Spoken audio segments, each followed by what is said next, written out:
Hey there, friends, Nibs again. Out here in the garage tonight. Just out here doing a little bit of plinking. Wanted to do a test video, a test run with this neat old Crosman 760 pumper that was brought in to me by a friend over at the local club. It was actually shooting, but it was shooting pretty weak, and the pump handle did not have any. It did not stay up. It would, if you held it like this, it would just kind of meander down and tip it up, and it would meander back down again. So it was actually shooting pretty good besides that, but it would take like 10 full pumps to get what's doing now in like 3 or 4 pumps. So, but I got a new pump cup from Henry Ford, put it in here. It did not require a full rebuild, and got it shooting. So we're going to just do a little bit of plinking. I'm really impressed with the way that this thing is shooting now. Got some RWS R10 match pellets here, and let's see what we can do. So this one, the date stamp on this one's from 1992.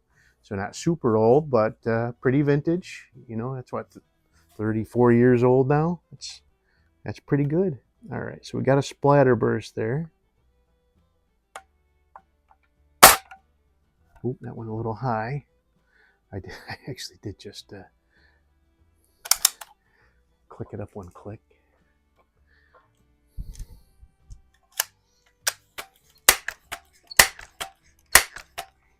When you hear that little, if you're listening, you can hear like a little, almost like a little screech when you're closing it. That is a sure sign that you're really making some decent power. All right, let's try that again. There we go.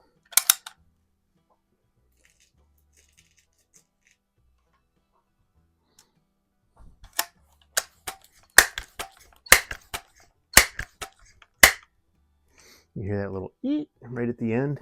That's the air being forced into the valve. All right, that's good shooting for a smooth bore.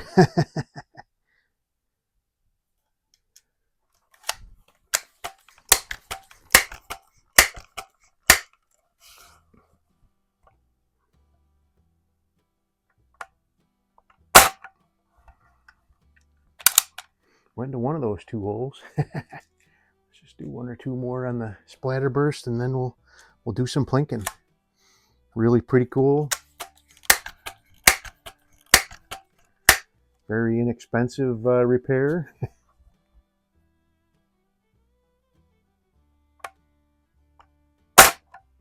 Did not take very long. So was that 4 or 5? Let's do 1 more.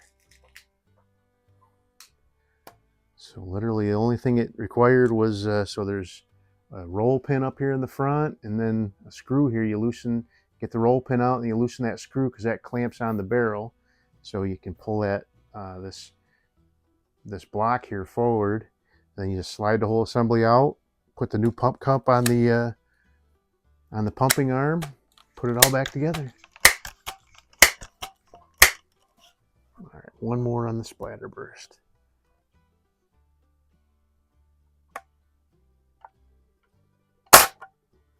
A little high.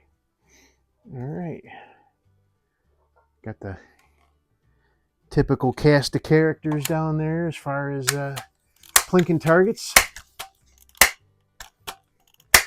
Switch it up a little bit. Let's hit I think that green guy's a cowboy, right? Looks like. Got him.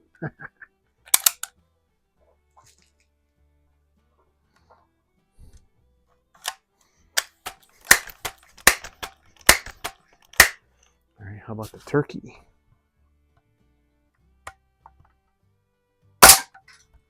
Lots of power.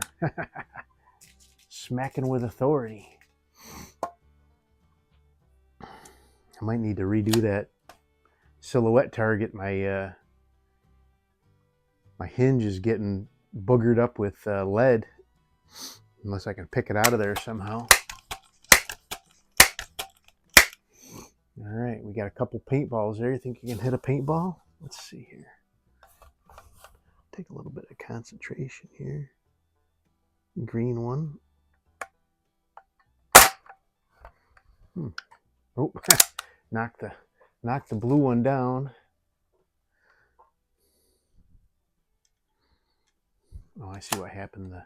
The foam rocked forward. All right, let's try that green one again. There, I got it. Ooh, them Indians are precariously perched.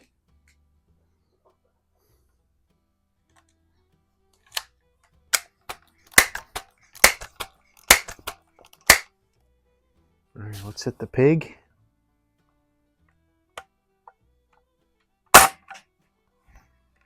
He went down and came back up again. He's kind of leaning to the tilt. He's spun around a little bit now.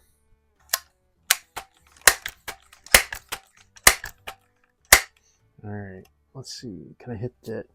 So the Indian on the left is a little bit smaller of a profile.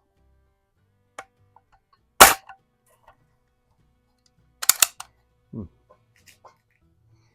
not sure where that one went.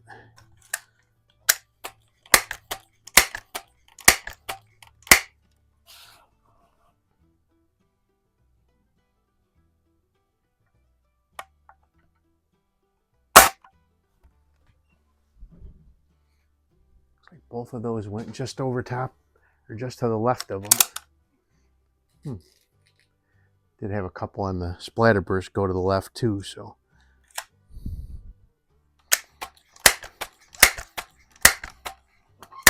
All right, let's hit him again. Or try anyway.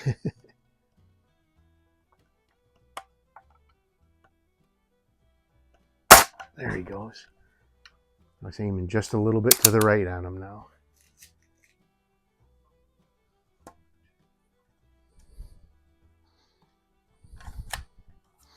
So 92.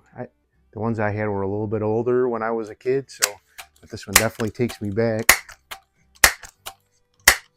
I think the ones I would have had would have been late 70s, early 80s. So they would have been very similar to this. Maybe metal, probably metal receiver, but definitely plastic buttstocks. All right, let's hit that pig again. See if we can get him to stay down this time. There he goes.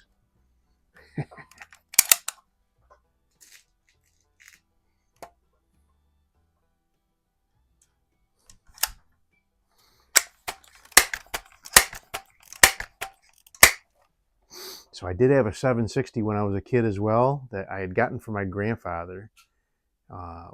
When he used to live in the house that he lived in the city, he raised ducks and chickens in his backyard in the city. And he got in trouble for shooting them with a 22, so he got a pellet gun. And when he got rid of all the ducks and chickens, he gave me the pellet gun. And I do remember that one was a brass bolt. I don't know if it was the late 70s last of the brass bolts or if it was an older brass bolt. I just don't remember. It was so long ago. But all right, can we hit the chicken? Oh yeah. Oh man, I knocked that last Indian down. Crud. All right, let's see here. We've got a few more things we can hit. So we've got those silver paddles. Those are tough when you're shooting with buckhorns like this. But not for this guy. So the bigger ones are easier to see. The little ones just blend in and become a blur in between the two bigger ones on either side. So when I'm looking at them through peep sights, they're not as bad to see, but looking through them through buckhorns, it's pretty tough. But not for this guy. But anyway, there you go. That is nicely repaired, very nice shape, no rust. Thing was just real dusty. Must have been sitting in this corner for forever and ever, but